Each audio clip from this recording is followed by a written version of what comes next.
Hey guys, Brandon Adler with the Adler Mortgage Team. Thanks for checking us out. This video is to explain what seller concessions are. So you're pre-approved, you've got your approval letter, and you know how much your down payment is on your new home.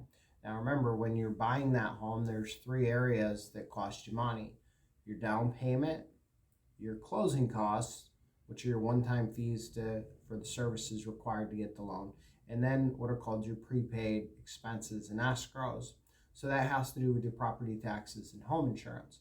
So you know that you have your down payment money, but with these closing costs, these tax and insurance expenses, you're wondering where you're going to come up with the rest of it.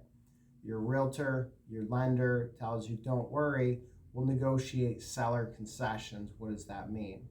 So each of the different program types has a different variance of what they allow the seller to credit back to you as the buyer to help cover those expenses. Now, in most scenarios, the seller can't pay your down payment. If your loan requires a down payment, you have to have that money, and whether that's gift or your money, we'll cover later. So with a FHA mortgage, for example, which is one of the most popular loan types, you can ask the seller to contribute up to 6% of the sales price to give back to you as a credit to help with those closing costs, tax, insurance expenses.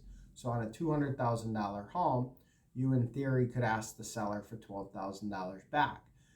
You're probably not going to need that, depending on where your market is, but easily the seller can pretty much pay all of those costs and get you down to your down payment. The USDA program also allows the seller to chip in up to 6% of the sales price to help with those initial costs, and the USDA program doesn't have a down payment.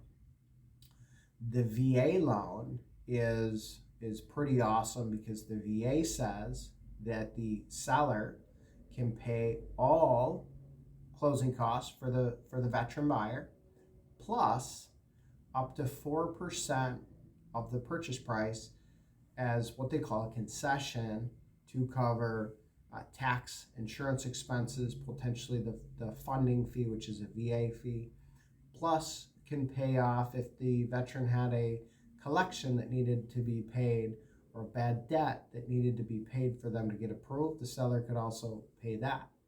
Now with conventional has the widest range of what can be paid by the seller, and it goes anywhere from 2% up to 9%. The 2% is for rental property. The most common concession with a conventional loan is 3%.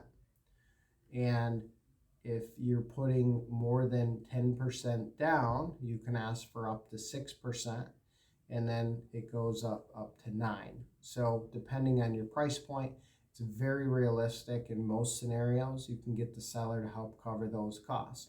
Hope that helps. Let us know if you have any questions.